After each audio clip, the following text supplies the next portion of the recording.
Perth Linux Users Group, talking Linux and open source. Good evening, everyone. As was introduced, we'll be talking to you about the competition that we're entering in 13 weeks from now in November, which we'll have to travel to the US to compete in. We're one of 8 teams who will need to compete in our ability to develop a Linux cluster and administrate that over a 48-hour period to get as much good data out of it as possible. But before I go into detail about the talk, I'd like to give you an anecdote about a case study that I think really exemplifies what this competition's about. So the case study is about this machine here, which was in the top 500 ranking of fastest supercomputers. It was #1 twice in 2008 and once in 2009. You're looking at 296 racks there and 120-odd thousand cores. So it's quite a big machine. And so it was it's called the IBM Roadrunner, and it was the very first machine in the world to hit 1.0 petaflops sustained. And it ran Linux, of course. In this case, it ran both Red Hat Enterprise Linux and Fedora. And I believe that's because it had 2 different sets of cores. One was AMD Opteron cores, and the other was the Cells cores that you also see in PS3s, but an enterprise version of those cores. So any software that had to run on that basically had to be designed specifically to run for this hybrid architecture. And it became fully operational 5 years ago in 2008, cost about $54 million, but was the 4th most energy efficient machine at the time and is still one of the 22 fastest in the world. The reason I'm talking to you about this, and perhaps some of you know the story, it made the news recently, and I'll get to the punchline shortly, and I apologize if you've already heard it. But I was interested in this $45 million price tag. So I looked at the budget for the WA to see what sort of things you can get with that.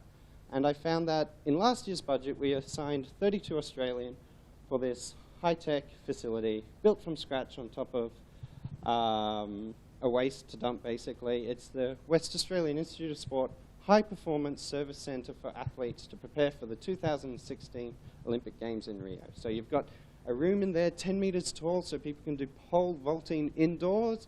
You've got track and field, you've got hydrotherapy, you've got a whole floor full of staff. Now imagine if I told you that 5 years from now, after this has been running for 5 years, they've decided, oh, it's too expensive to run, we'll have to shut down the facility. I think there'd be a bit of outrage in the West Australian athletes community.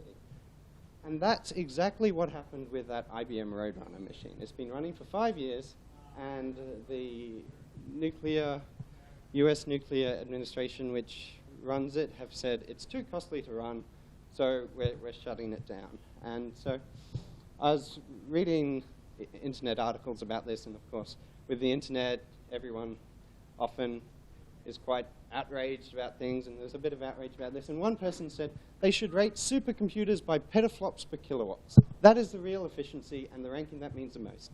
It doesn't make much sense to have such an incredible powerful computer if you can't afford to keep the power bill paid. And this is what this competition is all about. And in fact, he's saying they should do this, but they have been doing this for the last 7 years. In 2007, in addition to the top 500 ranking, which ranks computers just by pure power, there's a green 500 ranking, which ranks them by flops per kilowatt. And the other reason why people were outraged about this is because it was running nuclear codes. They just can't hand it down to some university so that they can then use it for their science. They have to destroy the hard disks, shred them, and so it feels like such a big waste. So I was curious about this because the official line is they're shutting it down because it's too costly to run. And yet I was reading stats that it's the 4th most energy efficient machine when it launched. And at the current time, it's still the most 141. When it was shut down, it was 141 ranked on the most efficient supercomputers. So it is true that new supercomputers today are 4 times as more energy efficient as this. But so the internet were outraged that they were shutting it down because it was too much power. But looking in deeper, it seems like it's also being shut down because it's too costly to find programmers who can program for the cell PS3 architecture and this hybrid thing where it has to work for the cell and the AMD Opteron at the same time. So these two things is what this competition is about. It's about making sure that we bring a cluster to this competition that meets the needs of the science applications that we've been given in advance and also is efficient use of power. So the competition gives you 26 amps of power at 110 US volts. So it works out to be about 3,100 watts. And within that framework, you can bring in any machine that you can find hardware vendors to donate to you. We get told in advance that there's 3 applications that we need to optimize this hardware for and optimize the software stack that we put on this hardware for. The applications involve weather forecasting, nanotechnology simulations, and also GraphLab, which is a graph traversal and data analysis package. Okay. I might come back to this slide later.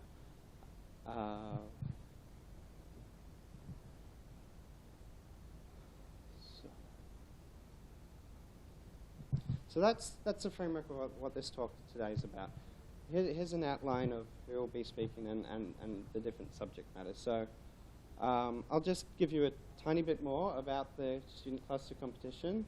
Then I'll pass it over to Beck, who'll be talking about how our team formed and the training that we've engaged in that brought us to where we are today, how our coach's vision brought this to reality. Our coach used to, I showed you the IBM Roadrunner.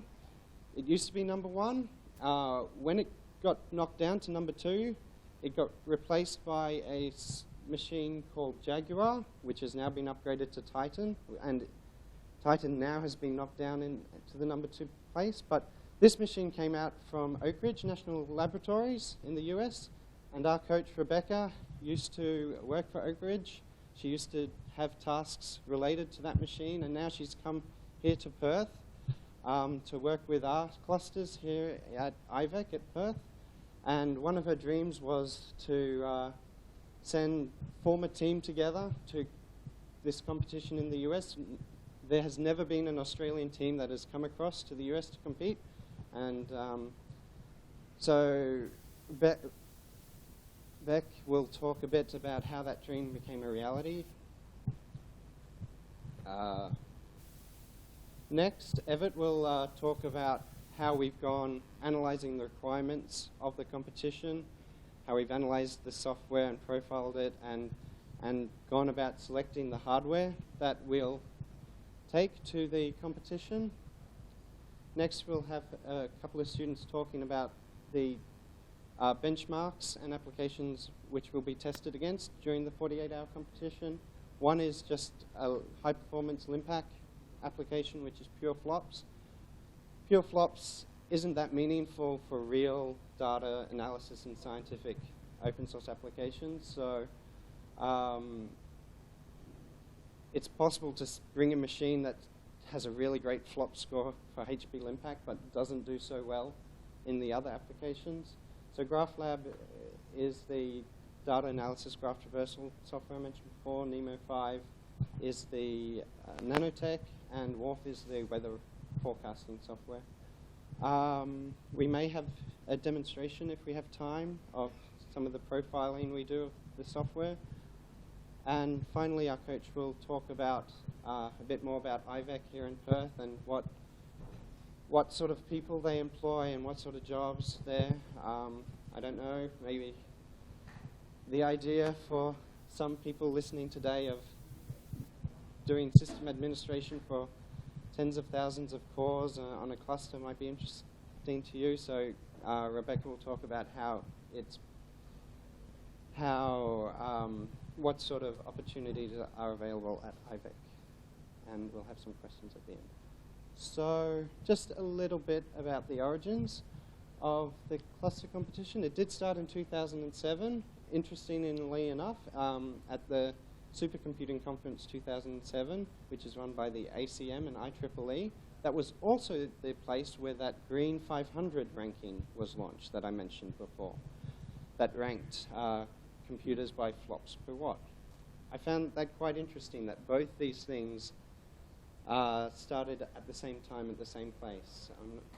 Listening to the founder, one of the founders talk about it, it was just chance that he thought, you know, setting a power limit, 2 sockets in a wall would be a good limitation to give people a boundary but also freedom to optimize whatever hardware they can. But maybe it was something at that time that, and I think 2007 was when the hertz on machines were getting ridiculous and power consumption was getting ridiculous, and so people really started to be concerned about what sort of cost effectiveness we're getting out of machines. So the competition runs over 9 months basically, and we've been doing it for about 6 months now. Getting the hardware together, training in the software stack, version control, compiling, profiling, familiarizing yourself with how to schedule jobs on multiple nodes. It's a lot different from just running a single Linux box at home. So the 8 teams that are competing in November, they spend the 6 months going through that process. They liaise with hardware vendors, choose the hardware that they'd like to bring. We're being sponsored by SGA, and NVIDIA are providing some GPUs for us.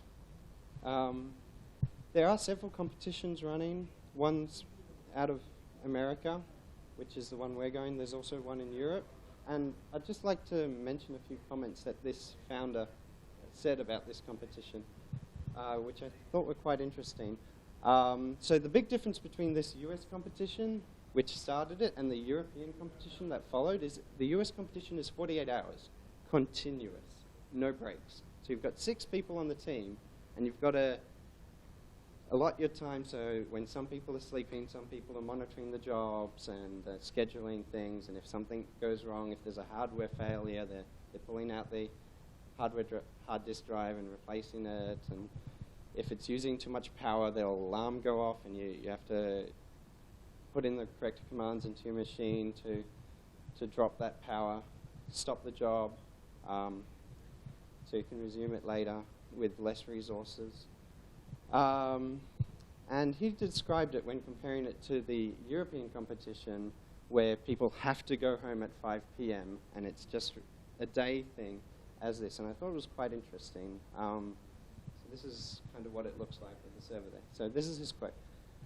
The Europeans, they've got a much more humane way of driving this competition, where the students are kicked out after 6 p.m. or something. So in his thing, he's kind of treating us inhumanely. I'm a bit concerned about it as well. And he goes on to say, we have lots of pictures of students sleeping under desks and chairs and dead pizza boxes and soda cans and all that. We provided a bunch of food for the students, and every morning I would come in at 6 o'clock and it would be completely decimated. So it sounds like it's an interesting competition. He was having an interview with someone at the time, and the interviewer added in this interjection at the time that, oh, he knew of one of the kids had a friend in the military or something, and he had military spec caffeine, and it seemed to do the job. I don't know what military spec caffeine is, but it sounds like a very interesting event. So this is our team. There's 11 of us. We've got maybe half of us here today. I'm now going to pass it across to Beck, who will talk about how our coach's vision of a dream of a team going across from Australia became reality. Hey everyone, so I'm Beck, and as you can see that's the team that we're going over with, and so it consists of Rebecca mainly, because she was the one who came over and she had been a judge in the supercomputing competition before, and so she decided, or she aspired to send a team from Australia, which also happens to be the first one from the Southern Hemisphere. And so it was initially actually quite difficult getting the team together. Rebecca actually had to go to universities like Murdoch, ECU, Curtin, UWA to assemble the team. And actually only initially ECU came up with only 3 replies from students, so they kind of pioneered this whole movement. And so the team consists of Evet, Rebecca, Andrew, Adam, and Jake, and also some people who aren't here today. So we've been really lucky. We've got sponsors from SGI, NVIDIA, Alenia, and Rio Tinto. And SGI is mainly, we've been allying a lot with them and, getting like the designs of our systems, and also they've been providing funds for our student travel. And NVIDIA has actually given us 8 GPUs to work on. And Alenia is also sponsoring our debugger called DDT, and also our code profiler called MAP. And Rio Tinto is also sponsoring our student travels. And the conference will actually cover the conference registration and the accommodation and food as well. So what we've been doing since March was we've been having weekly meetings for about 3 hours a week. And just to make sure that everyone's on the same page when it actually came together, we actually had a few lectures and also some guest speakers from iVEC who came and generally shared their knowledge with us. And also we have been designing our system and allying really closely with SGI the past couple of months. And also we've been discussing the hardware that we will need. And so Evet will now talk about hardware that we've chosen.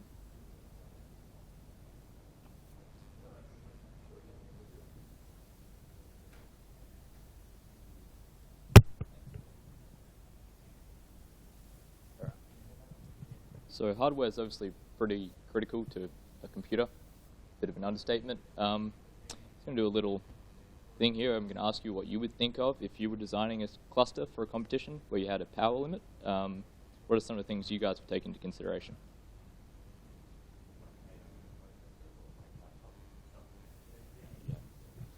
I'd be thinking of things like ARM processors or laptop hard drives, or laptop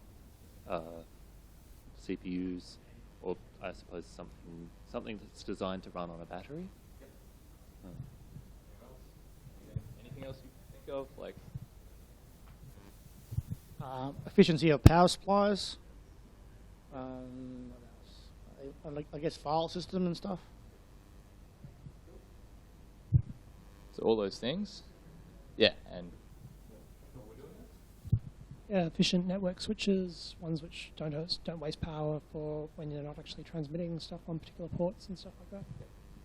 cool. I promise I'm not mining you all for ideas right now. It's definitely not what we're doing. So yeah, those are some of the things. Cost is would be an important thing for most people, right? Most businesses, if they were building a cluster, cost would be pretty important. Space, which is more, I meant to say architecture, which is what you guys are talking about, how you'd hook everything up, how it would run. Utility, which basically means, okay, cool, it can crunch numbers at 6 petaflops, but can it actually do anything else? Like, is it good at solving complex programs? Is it good for sort of utilitarian sort of stuff? Power consumption, which is what you were talking about, really important for us. Obviously, as the cluster competition is basically how much power or how much flops can you get per watt, because that's all it is really. How much power can you generate in your computer from how much power you're drawing? And again, cost. Cool. So now that SGI has sponsored us and basically said build whatever the hell you want for this competition, that eliminates cost. So those things don't matter anymore, and that's a personal dream of mine, to be told to build the most powerful computer you can, where cost is no object. Cool. So that leaves us with some options. What do we do? if we're building hardware. You can go for an all CPU node approach, which means that yes, it's really flexible, but it might not do as well as some of the other things as a GPU in terms of crunching pure numbers. There's a thing that they run. Computation sort of split into two weird parts where they have Linpack, which I don't know if you guys are aware of what it is. I'm going to go into more detail when Jake goes over that, but Linpack's basically how many floating operations you can do per second. It's flops, which is a pretty scummy way of determining how good your computer is, but that's the benchmark at the moment. Got all accelerator nodes, which would be like there's new Xeon Phi that have come out. That's Intel's one, and there's NVIDIA's Tesla. They're basically the weird sort of parallelized host nodes that sort of feed off your main one and then increase your optimize your speed by running the code through them. Cool. And then you've got hybrid CPU and accelerator, which is sort of mix and match your GPUs and your CPUs and see what comes out the best. Yeah. It's the pretty simple, obvious answer to that. Why not both? Have CPUs and GPUs, run them together, get them to talk and pass back information between them, and basically use GPUs for the heavy number crunching stuff and then CPUs for everything else. That's pretty much what we chose to do. This is the architecture that we're looking at the moment. That's our stack. It's pretty cool.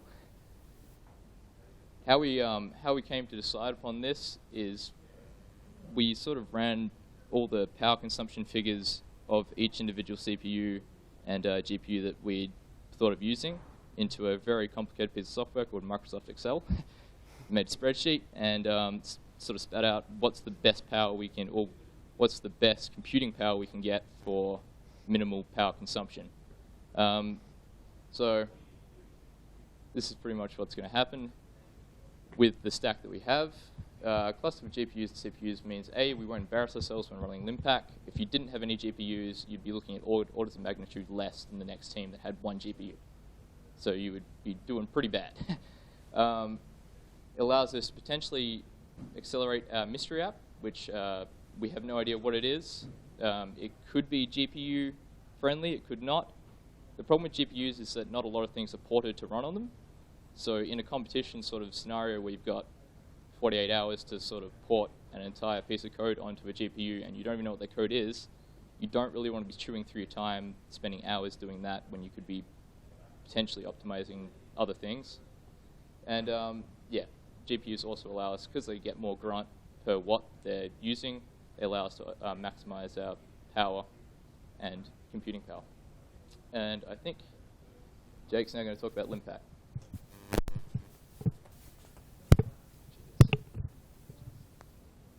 Hi, I'm Jake. I'm going to talk about Linpack. So Linpack was a library that was developed for supercomputers back in the 1970s to allow linear algebra. And basically one of the main operations is doing operations on matrices.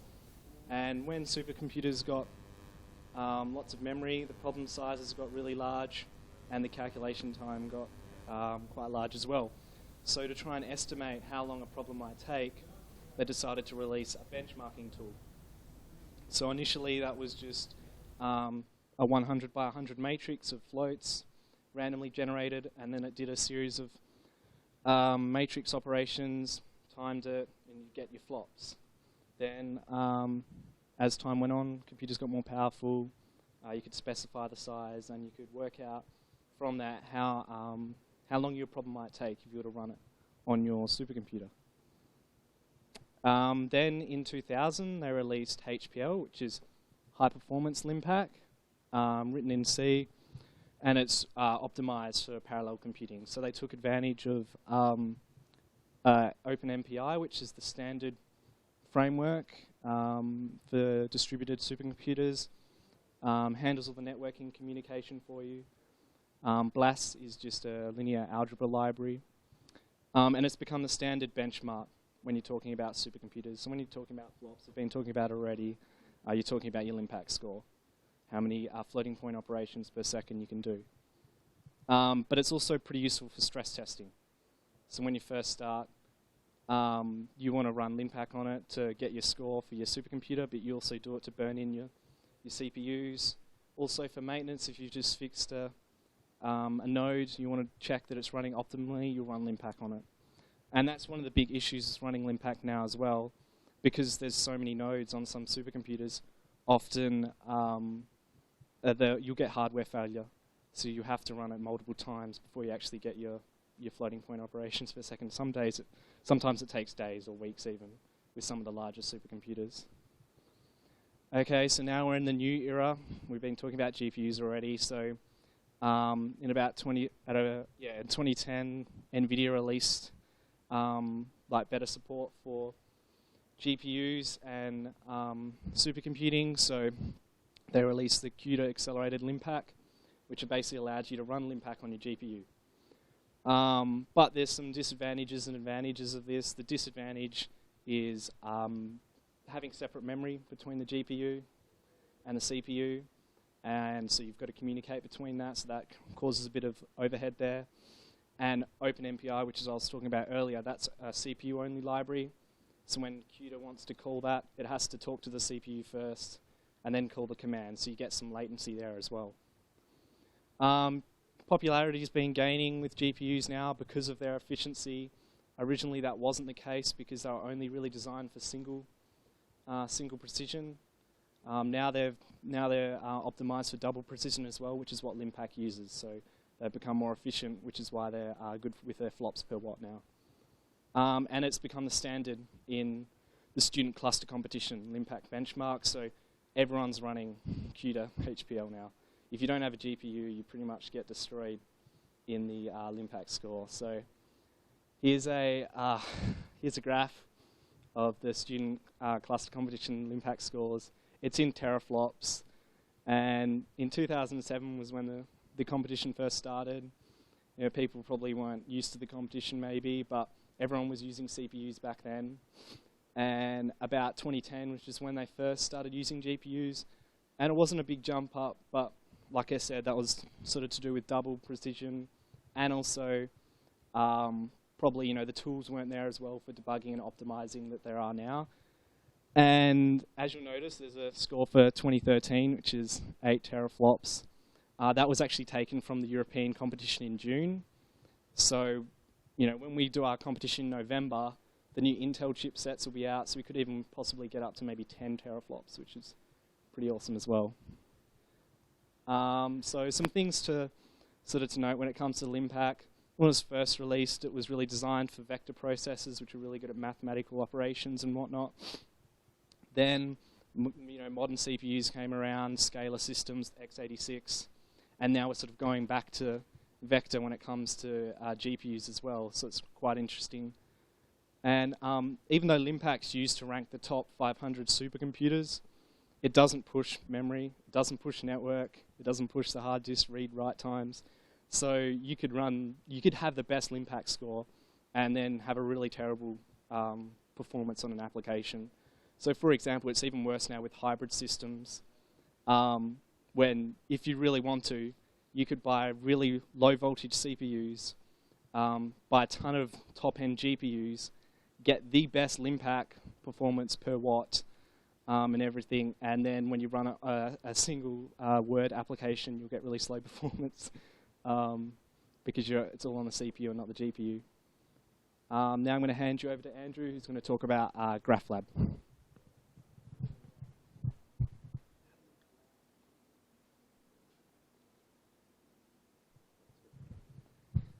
Hello all, I'm Andrew, and I'll be talking to you about GraphLab.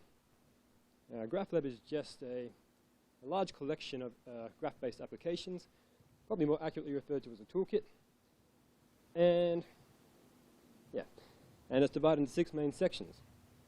Those sections are topic modeling, graph analytics, clustering, collaborative filtering, graphical models, and computer vision. Now I'll just briefly describe each of these sections, and before handing over to our coach, Rebecca, starting with topic modeling.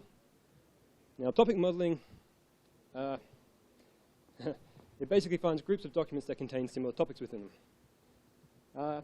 It's used for applications such as online trend analysis to find popular topics on the web, and other such applications not listed. Anyway, moving on to graph analytics. This is actually probably one of GraphLab's largest areas. It has a whole range of applications and algorithms. Unfortunately, I'm not going to list them all to you because I don't have that much time. But a couple are listed up there, including PageRank and graph partitioning. PageRank is mostly used to rank web pages for use in search engines such as Google. They actually use it, but they also use a whole bunch of other algorithms as well.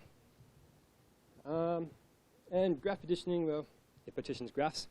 Quite useful in graph-based applications, including GraphLab itself, which uses it in other algorithms, including a spectral clustering algorithm, which is actually one of GraphLab's 2 clustering algorithms, along with k-means.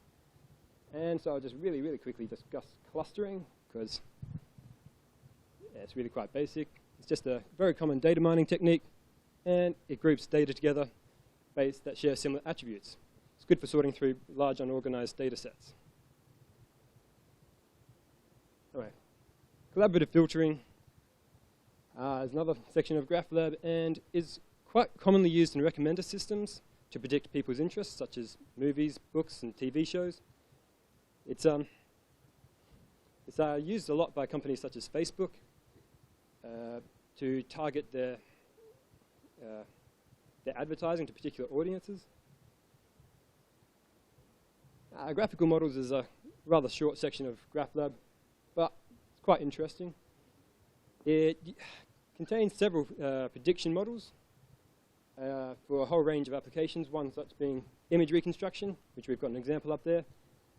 As you can see on the top left image, there was an original image there, just a bunch of different shades of grey and black. And just below it is the same image, but with a heavy amount of noise being applied to it. Running one of GraphLab's structured prediction models on the noisy image actually gets rid of the noise completely. Unfortunately, it does lose precision around the color boundaries, as you can see in the right image there.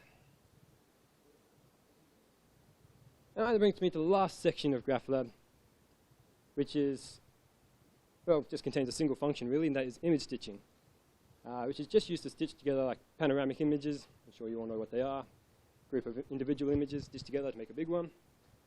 And, well, that very briefly and very quickly actually wraps up GraphLab. So I'll just pass you on to, is it you next? All right, pass you on to Rebecca.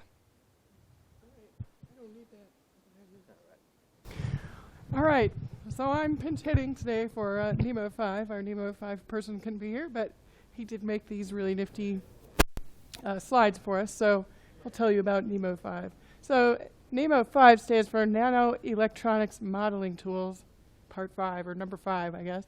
It's free for academic use. It's kind of open source in that sense, except that it's really not exactly open source. So I had to register with the Nemo 5 folks in order to get the source code.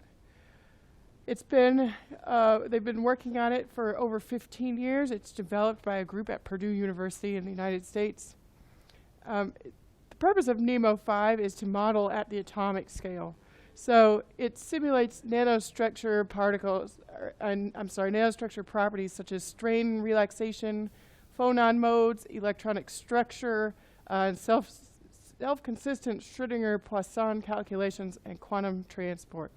An example that is of interest, especially to our folks, is modeling quantum dots. I think they were studying some of that in their UWA course, where they found out about this opportunity to participate in this cluster competition.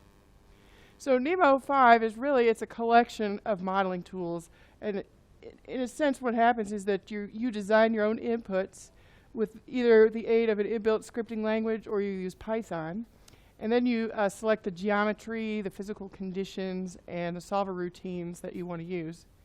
And all of that comes out of Nemo 5. It uses a lot of other libraries, mainly for the linear algebra routines. Some of those include SLEPC, which is a eigenvalue solver, PETSI, which is a nonlinear equation solver, and ARPAC. It uses QHull for small multidimensional tensors, and it's very parallelizable through the use of MPI. It's actually a code that I know that has run on the entire system of Jaguar, which at the time was the #1 most powerful supercomputer. Had 18,688 nodes, so it can parallelize up to that degree. It's not currently really designed to make use of GPUs. This is something, of course, that they are investigating. And there are certain components of the libraries that can use GPUs, but overall, it's really not a GPU-accelerated code. Now, I saw somebody earlier here who was wearing an XKCD shirt. Oh, here we go. So you'd appreciate this. So the student who has been doing Nemo 5 has been very, very frustrated with trying to compile it. I have to confess, I have not had the time to sit down myself and figure out exactly how to compile it. So he's been looking on internet websites and using Google to try to find how to solve the problems that he's encountered. So he felt like this was particularly apropos for him. He says, "Never have I felt so close to another soul and yet so helplessly alone, as when I Google an error and there's one result, a thread by someone with the same problem and no answer, last posted in 2003. Who were you, Denver Coder 9, and what did you see?" So I'm sure we all have had that experience. So he has yet to successfully compile Nemo 5 because it is hard. I didn't quite realize how challenging this one was. I had thought that GraphLab was going to be the hardest one, so I had really focused on that with the team. But Nemo 5 is pretty tough. It has a very strange and eccentric make system. And there's not a lot of useful documentation on compiling it, unfortunately, unlike Worf, which is the third application that we're working on. So if you're real interested in Nemo 5, you can find out more about it at this URL. All right, so I'm also pinch hitting for the Worf person, and I have even less material on that. So Worf is a weather prediction model code. It comes out of NCAR, which is the National Center for Atmospheric Research in the United States, in Colorado. Worf is a really great code. It has a pretty simple build system, so people were pretty much able to get it up and compiled at least. So far, running it has been a bit challenging for them, but it's a work in progress. And unfortunately, this is also, we were going to do a little demo with Worf, but our demo guy isn't here, so we'll just have to skip that. And so I will switch gears and talk about iVEC now. So my name is Rebecca Hartman-Baker. I am a supercomputing development and application specialist at iVEC. I just call myself a computational scientist. I think that's a lot easier. As Adam indicated before, I used to work at Oak Ridge National Lab in the United States. I'm sure you can tell that I'm not from these parts, you know, after hearing me say a single sentence. But I came here to Australia, to iVEC, because it was a once-in-a-lifetime opportunity to join a supercomputing center and help build it from the ground up. And one of my dreams has already been fulfilled, which is to create a team of students to participate in the student cluster competition at the annual supercomputing conference. So I'm really excited about that, and I'm really glad to be here. So I'm going to talk to you about four main things. I'm going to give you a little introduction to iVEC. I'm going to talk about our supercomputing resources, applications like why in the world would anybody ever use a supercomputer, and finally talk about working with iVEC. So who here has actually heard of iVEC? Hey, all right, good. That's good. So our goal or purpose in life, I guess, is to energize research and uptake of supercomputing, data and visualization in Western Australia and beyond. That sounds so good, doesn't it? iVEC is an unincorporated joint venture between CSIRO and the 4 public universities here in Western Australia. So technically, nobody actually works for iVEC. Technically, I work for Curtin University, but I try not to, be overly partial to Curtin because I feel like I work for iVEC and I'm trying to engage in supercomputing uptake at all of the universities, and CSIRO. Most of our funding comes from the government of Western Australia. They pay my salary, so thank you, government. The Commonwealth government, and also contributions from our partner institutions. So here are our partners. CSIRO is our main agent. What do they call it? Some kind of agent, something or other. But also the 4 public universities in Western Australia. So Curtin University, Murdoch University, Edith Cowan University, and the University of Western Australia. We have facilities across the Perth area.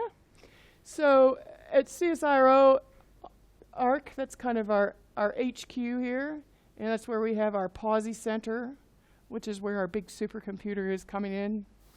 Curtin University, we've got uptake and visualization facilities there. Edith Cowan, we've also got uptake and visualization facilities. We have supercomputers currently at Murdoch University and the University of Western Australia. Now, in 2009, after the global financial crisis, Australia wasn't suffering as badly as perhaps some of the other countries, but Australia figured out, you know, we really need to have sort of a stimulus program, and as part of that, they had the Super Science Initiative. And it was a $1.1 billion program. And the purpose of it was to kind of refresh or bring in some new e-research infrastructure across Australia. And so in 3 places is really where the primary investments were. One of them was here in Perth for the PAWSI Center, for a radio astronomy and geosciences supercomputing center. The life sciences, they got a place in Victoria, and climate science and water management in Canberra. So the PAWSI Center is, of course, the one that we're all the most interested in today. The federal government gave us $80 million to build a new supercomputing center that would, first of all, provide a boost to the supercomputing facilities and possibilities here in Western Australia, but would also help to support Australia's bid for the SKA. So, first thing we did was we spent $9 million on supercomputers. So we bought these 2 machines that I'll talk about next. After that, we've started building a big building to house supercomputers in. I'll tell you all about that too. And then finally, designing, procuring, and installing a petascale supercomputing system. And that is what attracted me here. So I worked at Oak Ridge National Laboratory. There, a petascale supercomputer was kind of old news. We'd had one of those since 2008. Been there, done that. But the exciting thing was getting to come here and help to bring that in and help to grow the supercomputing capacity and the supercomputing uptake in the community. So it was a once-in-a-lifetime experience. I hopped on a plane. I'd never been here before. I came here sight unseen. 1 year later, I haven't run away yet. I also haven't gotten deported, so it's good. Okay, so stage 1A. The first thing we did was we bought this machine called iVEC. It's located at Murdoch University. It is a data center in a pod.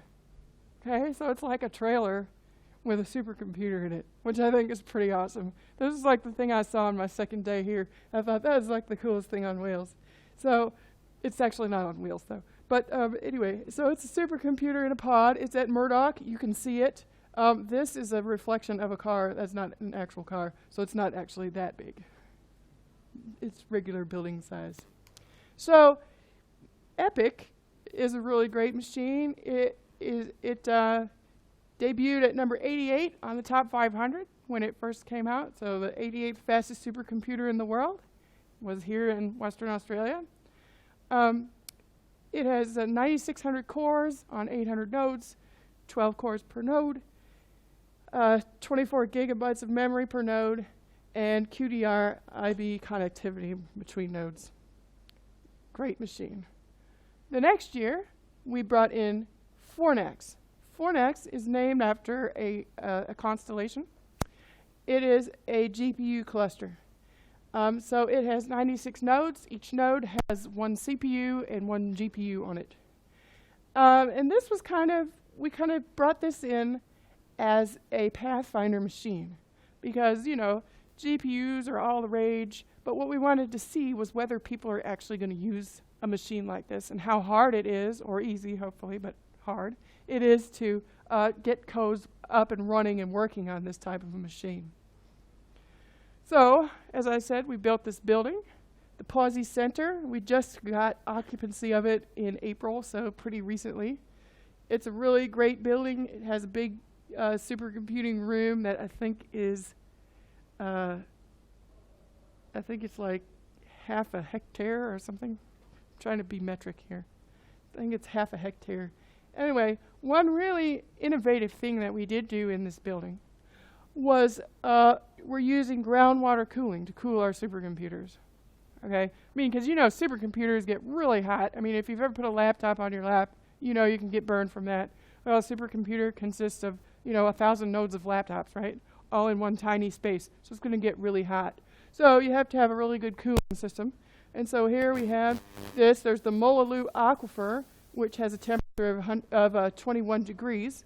And so we suck up the water from that, and we cool things off in there. It heats up to 30 degrees, and it comes right back down into the aquifer, but downstream from where we picked up the water. Okay, so another thing is, so that's a very green initiative here. Our cooling costs are basically negligible. The only cost would be with operating the pumps, but actually we have that covered because we put a bunch of solar panels on the roof. So we estimate that we could draw up to 1.9 megawatts in this facility. So that's pretty good. So the next thing is the petascale machine, right? So it's called Magnus. It is a Cray XC13 supercomputer. And right now we have the first stage of it. So we just brought in a smaller machine to get ourselves prepared for the bigger machine. Right now it just arrived. It's a 69 teraflop Sandy Bridge system. It has 208 compute nodes, each of which have 16 cores, 64 gig per node. Another thing is we've got 2 petabytes of storage. And we just finished our acceptance. We're going to begin early user access at the end of August. So we have about 10 projects lined up who are going to be able to use the machine for the next couple of months. Okay, another thing is, because remember, we're also in support of radio astronomy, we have the real-time computer. Now, the real-time computer is for radio astronomy. So for the data that comes off of the dishes up in the Murchison area, they have a 200 teraflop Cray XC13 supercomputer. It's going to have Ivy Bridge processors. Our current one has Sandy Bridge. This is going to have Ivy Bridge, and it's going to arrive in September. So that's going to be a really exciting machine. It's not going to actually look like that, but that is a picture of an XC30 with a fake iVEC thing on it. Nice thing about Cray supercomputer is you get to pick a mural to put on it. It's pretty awesome. That's the whole reason we bought it. All right, so in addition to all that, supercomputers, we also have other kind of supportive supercomputers, if you will. So we have a data analysis engines and a visualization machine.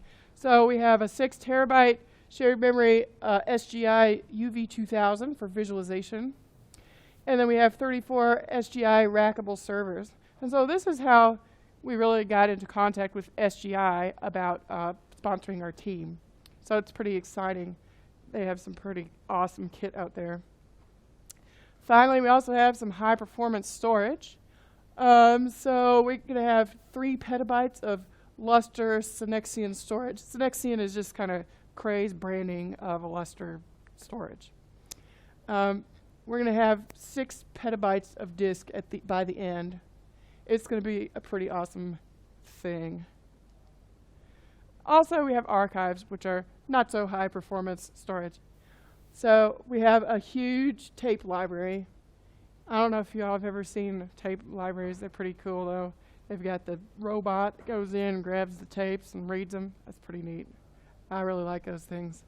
I took my son in to see it because I knew he would love it. He's 6. Anyway, that's what we have right now. Magnus Phase 2. So Phase 2, One of the requirements for this machine is it has to be a petaflop or more. It's going to be a Cray XC13 because that's what we've gone with for the architecture. It's going to have about 1,000 nodes, hopefully more than 1,000 nodes. The exact composition of the system is, as of yet, undecided. Right now, we have actually sort of decided, but we haven't gotten official approval, so I can't tell you what it is, unfortunately. Ideally, though, it'll be delivered beginning in April 2014, and then it will be operational by the end of June. Otherwise, all that stimulus money turns into a pumpkin, and we don't get to have a supercomputer, and then Cray sues us, and it's a bad, bad thing. So that's the hardware explanation. So now I'm going to go switch gears and talk about software. So what do we do at iVEC? Our purpose is to build a science engine. I mean, we have all these nifty supercomputers, and that's great. And I'm sure system administrators would be more happy if we didn't have users. But the truth of the matter is that we actually need to have users so that we can justify being funded, for example. So what we're trying to do is build useful computing environments from the beginning to the end, from cradle to grave of what you're doing. Oh, that sounds kind of negative, I guess. But you get my point. So a lot of people ask me, okay, this is really exciting. I'm really thrilled for you that you have these huge supercomputers. But why would you ever use a supercomputer? Well, the reason really is because there's some things that you have to simulate using a supercomputer that you can't do in the lab or you can't observe. So there are a lot of phenomena that are just plain too complex to be studied by theory or experiments. And so numerical simulation can fill that gap. It's kind of a third leg of science. There's also some phenomena that are too expensive or time-consuming or dangerous to do. And then there's some that are just plain impossible to create in the lab. So you don't want to create a core collapse supernova, right, an exploding star. If you created that in a lab, no one would live to tell about it. So that could be a problem. Also, the Earth's climate, you don't want to sit around and find out what's going to happen if we add all of this carbon dioxide to the air, right? We don't want to find that out. We want to simulate it first so that we'll know. And then there's other things that are just dangerous. You want to combine some chemicals, but they might explode, or they might create some kind of environmental impact. So instead, you can just simulate these things. So there are a variety of problems in not just pure science research, but in engineering, in product development, and even in logistics that you can use supercomputing for, and you can really benefit from it. I'm going to show you a couple of really interesting examples. So the first one here is 3D hydrothermal simulations of the Perth Basin. I almost said basement. The Perth Basin. So you want to apply a finite element simulation to the Perth Basin. You want to simulate it using finite elements. And the reason is that you want to determine the heat transport. And this is useful because we could probably actually power the entire city of Perth and more using geothermal energy if it weren't for the cost constraints. So if you can do that, you can figure out where the heat's at. You can figure out how to get to it. You can figure out a lot of things and be able to use it. And interestingly, some of these simulations were used as input to our strategy for our groundwater cooling system. So that's actually a real-life application. Our own Beck over here was a student intern, and she did this project. I'll show you some pretty pictures. I have no idea what they mean, but they're very pretty. I guess that's Perth there, and I don't even know what else. But it's very nice, isn't it? Fantastic.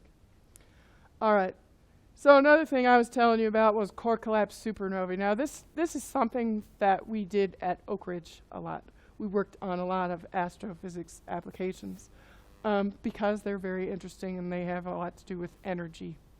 Anyway, so this is a really great story. We had our people, they were simulating these core collapse supernovae. So these exploding stars, basically they collapse upon themselves and explode and they turn into a pulsar. And that is the extent I know about this topic. But for the first time, we had enough compute power that instead of assuming radial symmetry and assuming that it was a sphere, like all good physicists do, they were able to actually simulate the whole star. So that was pretty exciting. But when they were doing it, they discovered there was this wobble in the orbit of the star, and they had no idea why. They thought, oh no, you know, this must be something, this must be an artifact of our numerical methods. But they checked it, and it was not a numerical method problem. So then they contacted their friends and colleagues who are the observers, the astronomer observers, and they said, hey, have you ever noticed a wobble in the orbit of these core collapse supernovae? And they said, you know, we haven't really noticed that yet, but we'll go back and look. Well, sure enough, there is this wobble in the orbit. And in fact, they discovered through this interaction that the frequency of the wobble was proportional to the frequency that the pulsar would emit radio waves after the star exploded and became a pulsar. So these results were actually published in, I can't remember if it was Science or Nature, but one of those one-word, very prestigious journals. So they discovered this using computation. This is a physical scientific phenomenon that if it weren't for computation, we would still not know. So I think that's something very interesting, and it goes to show you that this is really a legitimate way of doing science. It's not just people playing with computers and making pretty pictures or something like that. Okay, so another thing that we've done is we worked with Rio Tinto on indigenous archaeology. So Rio Tinto, as we all know, is a mining company. They really like to mine things and then ship them out, right? Well, one of the things they like to do is build railroads in order to ship all of their stuff to the coast. Unfortunately, they were going to build this railroad that went right through an indigenous petroglyph site. So instead of doing what I would have expected, which is change the route of the railroad, they instead hired our people to go out there, take lots of pictures, and create a virtual indigenous site. And in this way, they were able to preserve the site, or at least the memory of it, without having to move their railroad. All right, switching gears here, working with iVEC. So some really cool things that we have going on at iVEC for people at other institutions. So we've got summer research internships for students. We have industrial internships also for students. We have our partner program where we partner with companies and government agencies outside of our 5 partners. And we also do some consultancy. So we have summer research internships for undergraduates. And in doing these internships, these students who already have, you know, science knowledge or whatever, are able to gain hands-on experience with advanced computing technologies. And so, like I said, one of our team here was one of our summer interns last year. That's how I found her and pounced upon her to participate in this project. It's a 10-week summer project is how it works. And they are supervised by an active researcher, and they get to use our iVEC resources for their project. They present their results at our iVEC symposium, which is an annual symposium in February. And a lot of them also end up publishing academic papers. Our iVEC funds these internships for our partner institutions, but also it is possible for them to pay to have a student intern. And currently, we're having a call for internship proposals. Pardon me.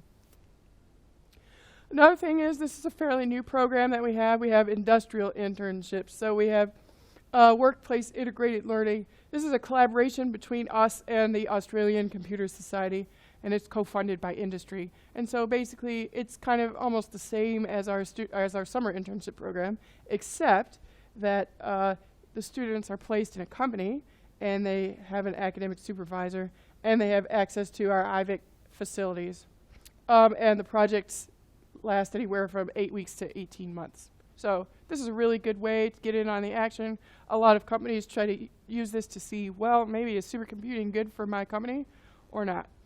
It's a good way to figure it out. It's a pretty good low-cost way to figure it out. We also have a partner program, and so agencies and companies can partner with us, and for a modest fee, they can get access to packages of training and skills development, supercomputing expertise, and access to our facilities. So that's another option if your company might be interested. Finally, we do consultancy. So we do have consultancy a lot. We have companies that we're working with in a variety of sectors, including the mining sector. Sometimes they just want to know, okay, we want to have a cluster. What's the best thing? How should we do this? And we can help figure that out for you and help set it up. So that's really the end of our presentation. I want to just thank all of you for the opportunity for us to come here and present. And I'd like to thank Adam for chasing up this opportunity for us, the team for coming along and for preparing the slides, iVEC, of course, because we're the best, and our commercial sponsors as well, especially SGI, who has just gone out of their way really to help our team to get a good machine. So with that, if you all have any questions, I'm more than happy to answer, or maybe the students would answer as appropriate. Yes? Talk about the file systems you've used.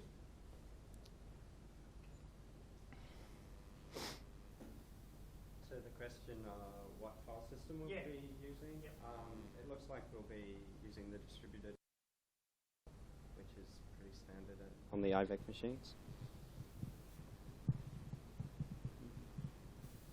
Has anybody considered using FPGAs as part of this? Custom programming and stuff? So the question is, have we considered floating point gate arrays? Does someone want to answer that? Not really. So these competitions have been running for the last 7 years, and there's a community website which details exactly what machines have been submitted at each previous competition and what performance they got out of it. And I'm not aware of one that did use that. What we haven't mentioned, though, is that there is a second competition running at the same time. The one we're entering has no limitation on what budget you can apply.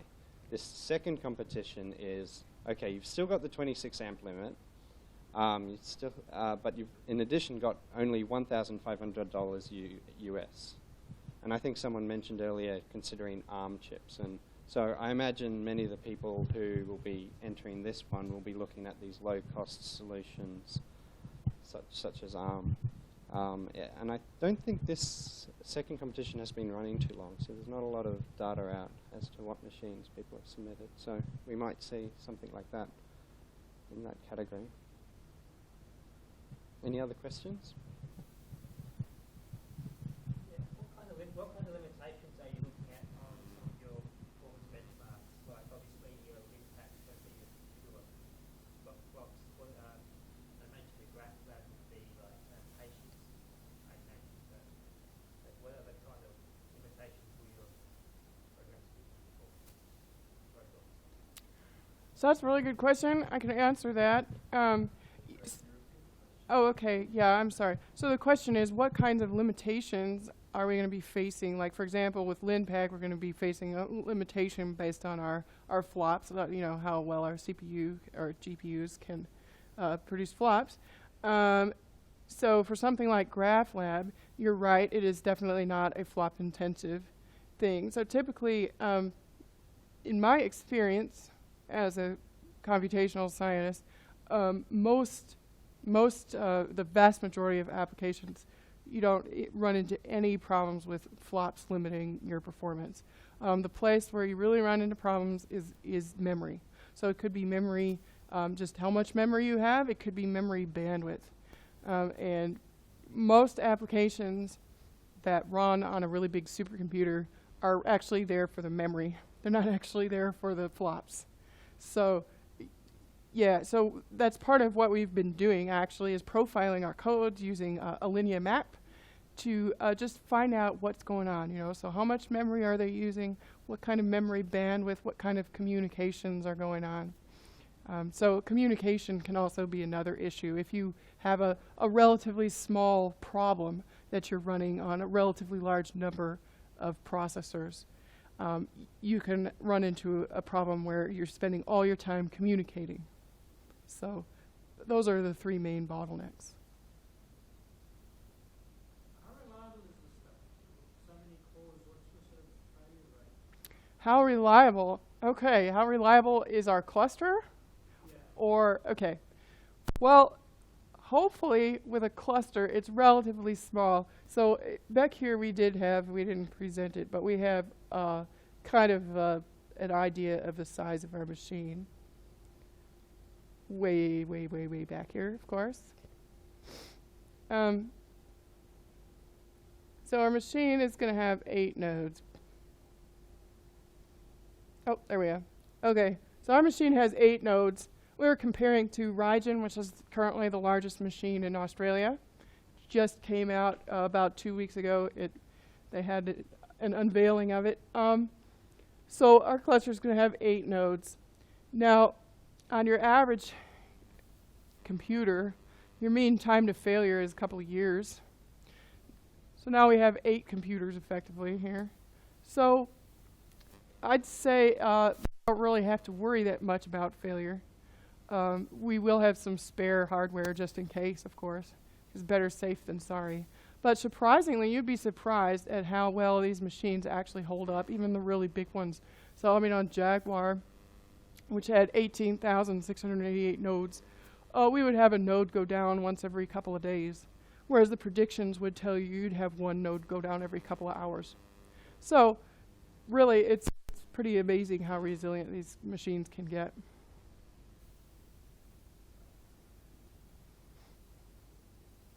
You got any other questions? We all questioned out? All right. Is any of the, like the compiling the Nemo 5, is that the open source or something? So, yeah, so the question is about compiling Nemo 5. Is that open sourced or documented? So, Nemo 5 is an interesting case. It's open source in a sense, in that it's free, but it's not freely distributed. So you can't just go and download it. You have to go and register with them, and then they decide that you can download it.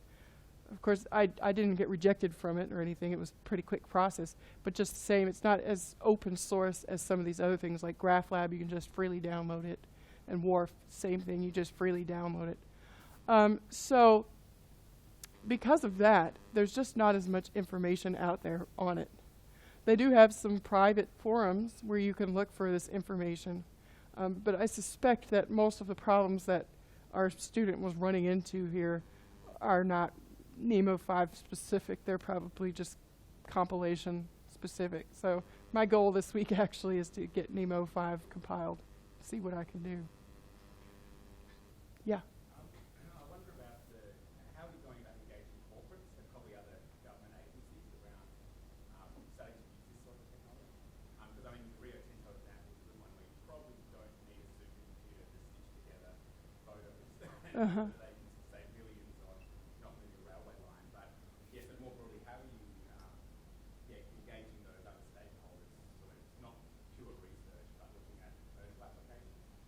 Good question. So how does iVEC engage others like outside of academia, like in industry? So we actually have an industry and government uptake program. And so we have a person who is devoted to that full time. And so the best way to get in touch with him is probably to take a look at our iVEC website, which is just ivec.org. And you can look for the Industry and Government Uptake Program. Or alternatively, this is an even easier way, you can email help@ivec.org and we'll get your message to the right person. Is there a lot of interest though, or is it tough to get their heads around, like industry's heads around what the opportunity is? Yeah, so there is a surprising amount of interest. I did not expect that we would have that much interest here, but we do. We have a number of companies who already are partners who are, we have, interestingly, a couple of government departments as well. So I think the Department of Commerce is one. I could be wrong though. but we definitely have a government department who is a member, and then we have others like other mining companies who work with us regularly. So, yeah, that's a good question. Somebody had a, yeah. Are you able to share a little bit more on the operating system and if you've made any modifications to make it better to customize for this environment? Oh, okay. So the operating system on our cluster and whether we have optimized it in any way. Okay, that's a really good question. The answer is we have not done anything to it because we haven't actually received our cluster yet from SGI. So it's on its way. The check is in the mail or something like that is what they told me. I don't know. So hopefully it'll get to us soon. We'll be able to do some stuff with it. We're definitely going to run Linux on it. It's obviously the best choice. Beyond that, I don't really know. Like I said, I'm a computational scientist. I'm not really a systems person. But I'm definitely learning a lot from this experience myself, so that's pretty great. Yeah. You mentioned a number of supercomputers that iVEC already have, and I'm just curious, what type of utilization are those supercomputers getting? Because there's obviously this demand for more and more supercomputers, so are they just completely flat out all the time? Okay, yeah, that's an excellent question. So yes, we already have supercomputers, and the question is about the usage of those supercomputers. How much are they being used currently? And the answer is they are flat out, as you say. Our EPIC machine in particular is 3 times oversubscribed. So we have annual calls for projects, and we usually get about at least 3 times the amount of calls that we could actually accommodate. So there's a lot of demand. That's right. And so Magnus will be about 10 times EPIC or more, and we anticipate that. Okay, at first maybe it'll be a little empty, but people will solve that problem for us. Their needs will grow. It's kind of like, you know, when you go from being a poor student to actually having a real job, and suddenly your income grows and so does your expenditures. So it'd be the same sort of deal.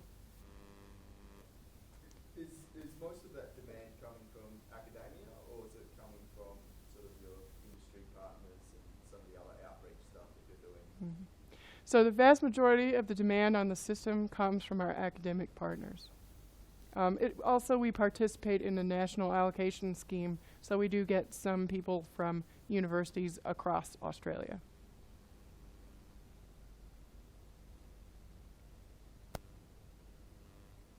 Any other questions?